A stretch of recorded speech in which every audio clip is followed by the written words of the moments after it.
पिछले 3 दिन से भी हमारे विपक्ष के साथियों ने जी भर करके डिक्शनरी खोल खोल करके जितने अपशब्द मिलते हैं ले आए, जितने अपशब्दों का उपयोग कर सकते हैं भरपूर, पता नहीं कहां कहां से ले आते हैं। लेकिन अच्छा है, थोड़ा मन का गुबार उनका निकल गया होगा, थोड़ा मन हल्का हुआ होगा, इतने अपशब्द बोल लिए हैं तो। और वैसे तो ये लोग मुझे दिन रात कोसते रहते हैं, उनकी ये फितरत है। और उनके लिए तो सबसे प्रिय नारा क्या है? मोदी तेरी कब्र खुदेगी। मोदी तेरी कब्र खुदेगी, मोदी तेरी कब्र खुदेगी, ये इनकी पसंदीदा नारा है। लेकिन मेरे लिए इनकी ये गालियां, ये अपशब्द, ये अलोकतांत्रिक भाषा, मैं उसका भी टॉनिक बना देता हूं।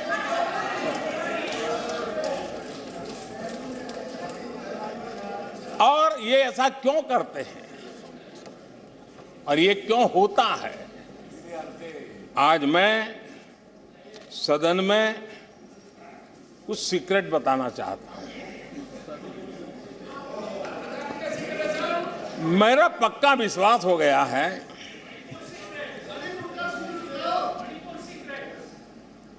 कि विपक्ष के लोगों को एक सीक्रेट वरदान मिला हुआ है। हाँ,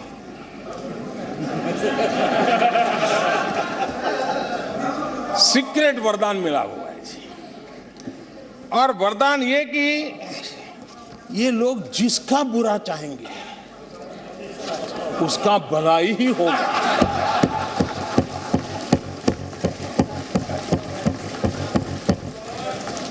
एक उदाहरण तो आप देखिए, मौजूद है। 20 साल हो गए, क्या कुछ नहीं हुआ, क्या कुछ नहीं किया गया, लेकिन भलाई होता गया। तो आपको बड़ा सीक्रेट वरदान है जी। और मैं 3 उदाहरण से ये सीक्रेट वरदान को सिद्ध कर सकता हूं जी। आपको ध्यान होगा कि इन लोगों ने कहा था बैंकिंग सेक्टर के लिए, बैंकिंग सेक्टर डूब जाएगा, बैंकिंग सेक्टर तबाह हो जाएगा, देश खत्म हो जाएगा, देश बर्बाद हो जाएगा, न जाने क्या क्या कहा था। और बड़े बड़े विद्वानों को विदेशों से ले आते थे, उनसे कहलवाते थे ताकि उनकी बात कोई न माने तो शायद उनकी मान ले। हमारे बैंकों की सेहत को लेकर के भांति भांति की निराशा, अफवाह फैलाने का काम इन्होंने पुरजोश किया। और जब इन्होंने बुरा चाहा बैंकों का, तो हुआ क्या? हमारी public sector banks net profit 2 गुने से ज्यादा हो गया। इन लोगों ने फोन बैंकिंग घोटाले की बात, इसके कारण देश को एनपीए के गंभीर संकट में डुबो दिया था।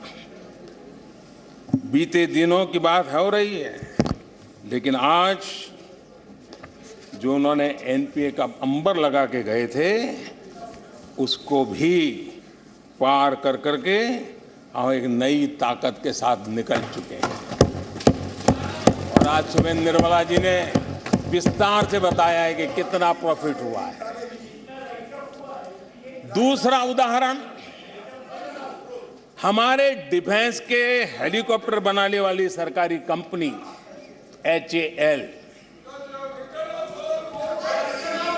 ये HAL को लेकर के कितनी भली बुरी बातें इन्होंने करी थी।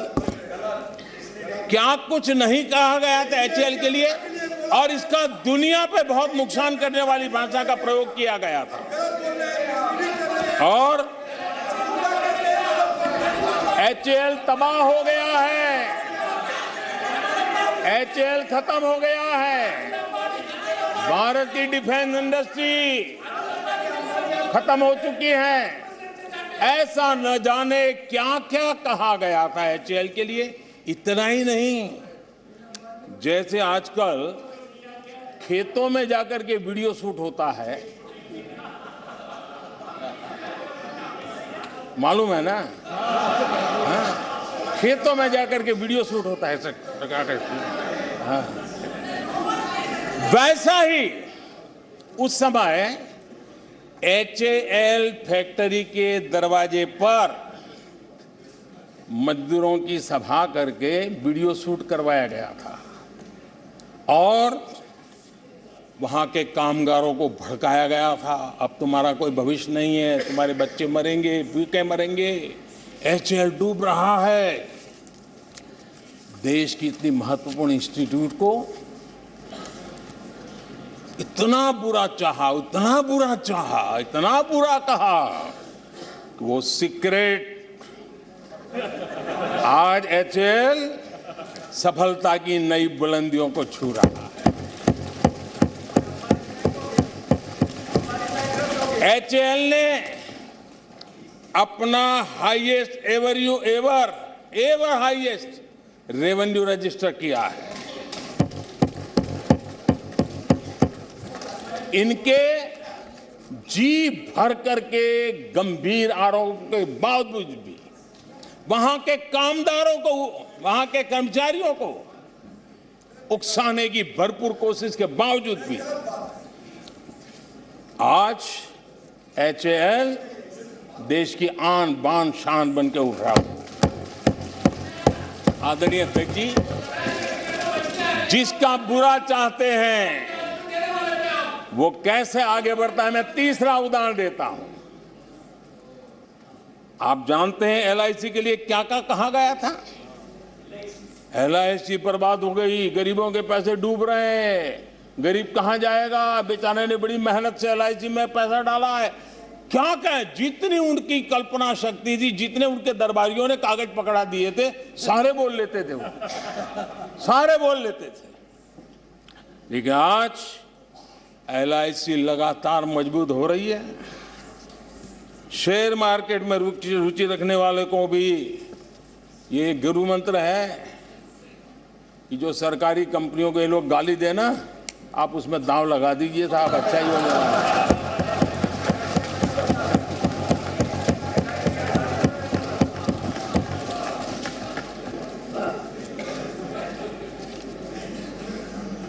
आदरणीय अध्यक्ष जी, ये लोग देश की जिन संस्थाओं की मृत्यु की घोषणा करते हैं, उन संस्थाओं का भाग्य चमक जाता है।